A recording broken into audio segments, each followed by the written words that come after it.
Wow, that was very powerful as well. And I'm not sure, there's a bit of a theme going on here, but I have to say that when I was younger, I was determined to be the first female astronaut. So we must have been on the same sort of zone at that particular time. But I also loved English, and I found that I ended up being in marketing and communications for nearly 20 years, which was amazing. But at that time, I also felt that there was something else that I had always been passionate to do, but I finally found a way to do it, which was to work in film. I love people's stories.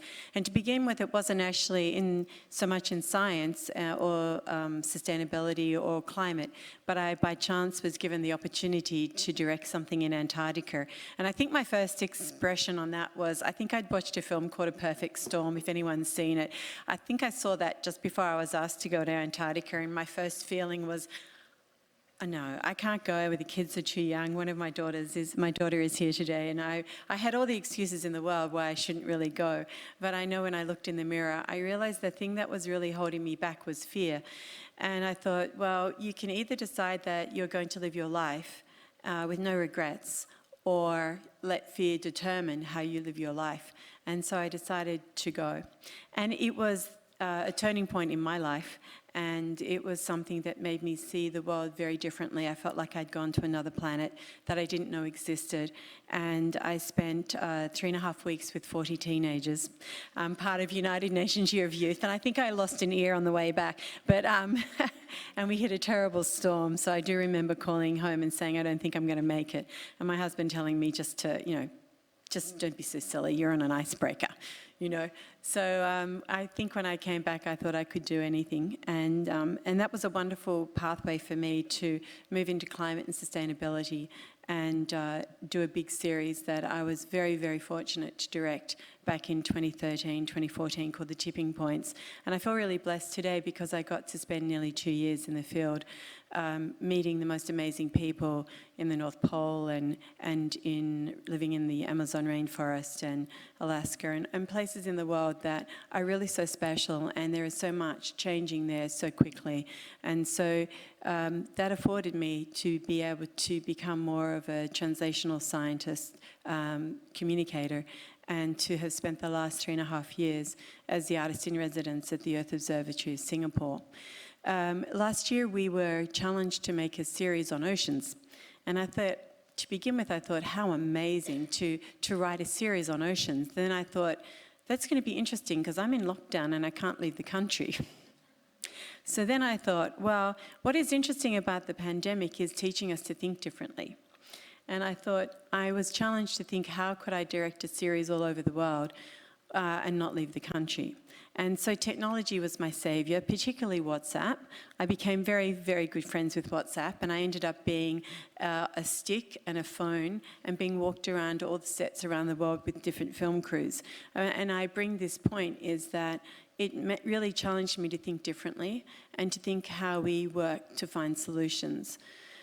I'd like to play a little bit of a part of the film and then talk a little bit more about how important science communication is in today's world and why we need to work really hard to communicate the work that science and research is doing, not just to the community but to business and government. Let's play the film first and I'll be back.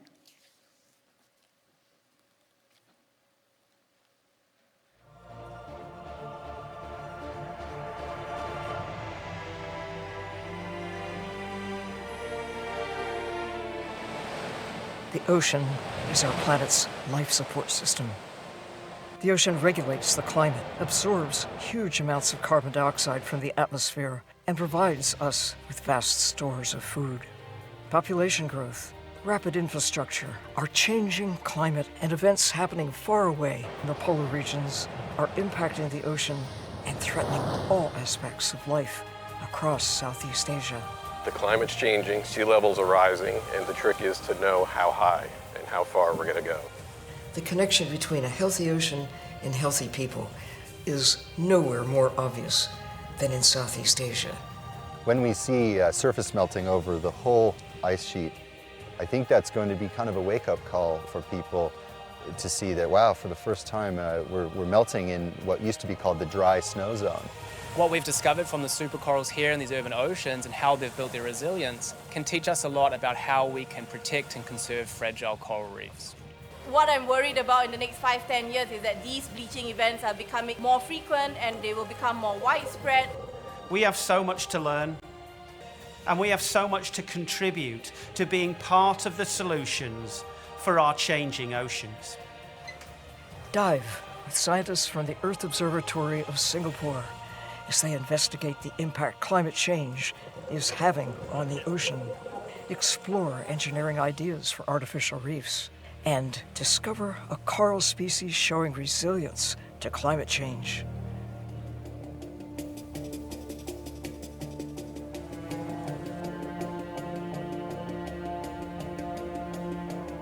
Sea level rise is an existential problem to low-lying coastal nations such as Singapore. In Southeast Asia, because of the very high population density, it's estimated that 600 million people will be inundated by rising seas by the end of this century. Sea level rise is a complex problem. Sea level rise will be different here in Singapore than it is in Jakarta, than it is in Manila. That is because there are a variety of global, regional, and local processes that vary in time and in space. Globally, there are two main drivers. The first driver is the temperature of the ocean. If the temperature of the ocean increases, it occupies a greater volume and sea level goes up. The second global driver is the melting of ice sheets. Ice sheets 10,000 miles away from Singapore are melting. That land-based ice is going into our oceans and sea level goes up.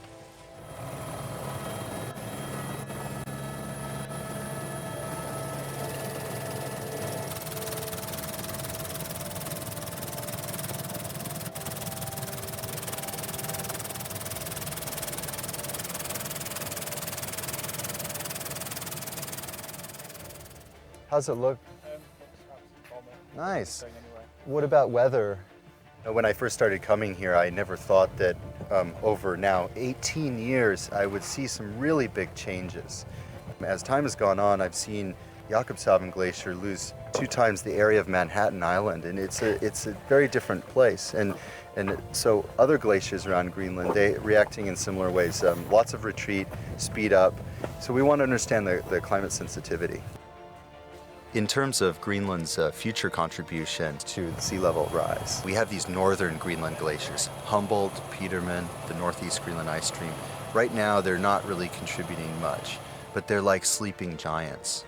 Once they thin, retreat, accelerate, they're going to become major players in sea level contribution. Our key concern is that we don't fully understand how rapid this system can change. Even though Greenland's a faraway place, the changes here are felt around the world. And yeah, that's important to understand.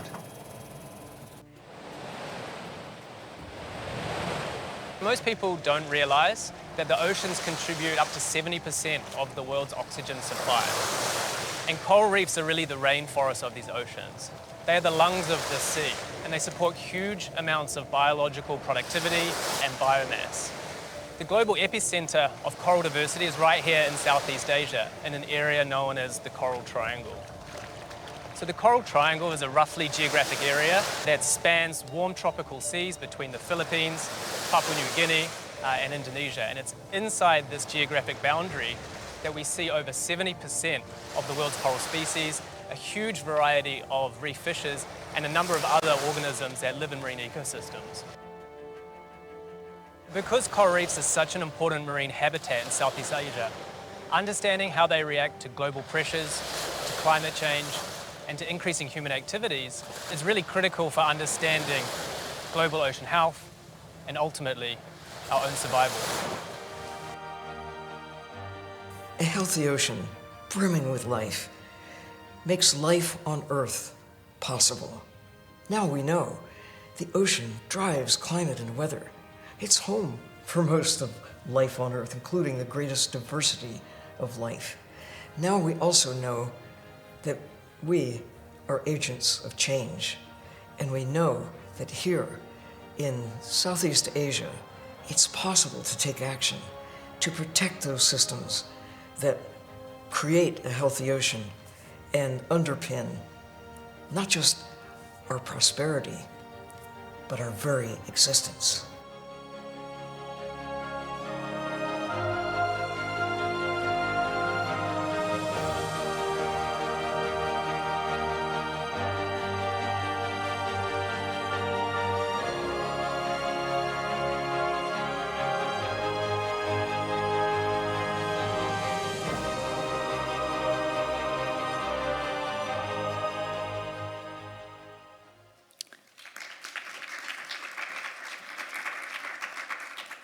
Thank you. I just wanted to share a little bit of a clip. It's a 4-part series which ran over a year to make. But the point that I wish to share is that it is so important for us as science communicators to work in different mediums, to work in film and to work in digital, streaming, on all different social media handles, to really communicate what the scientists are doing, what they're researching. What I call is closing the loop. And so when we close the loop, it helps explain what the scientists are doing in a way that the community can understand it. It also helps and supports business in the decisions that they're trying to make, and it helps governments steer policies that are important, that need to be developed. So getting the right communication and understanding that communication, I think, is so critical at the moment. And so I'm really, feel really honoured to be able to work as part of that communication team around the world to try and help bring to light the work that esteemed scientists are doing, what they're finding, and what the impacts are, because it's only been quite recently that we have really understood that the ocean and the atmosphere are a coupled system. And in fact, the atmosphere is informing the ocean. The ocean is the driver of all of our climate systems. And so for us to really understand how they are intercoupled, it's so important in this time now to be doing the research that the scientists are looking to do, to be finding the funding to do the work that needs to be done, and to be building the data sets collaboratively together so that we can analyse and better understand the climate as a system. And so it's a great privilege to be here today. I want to thank all the panel and thank Christina for inviting me. And with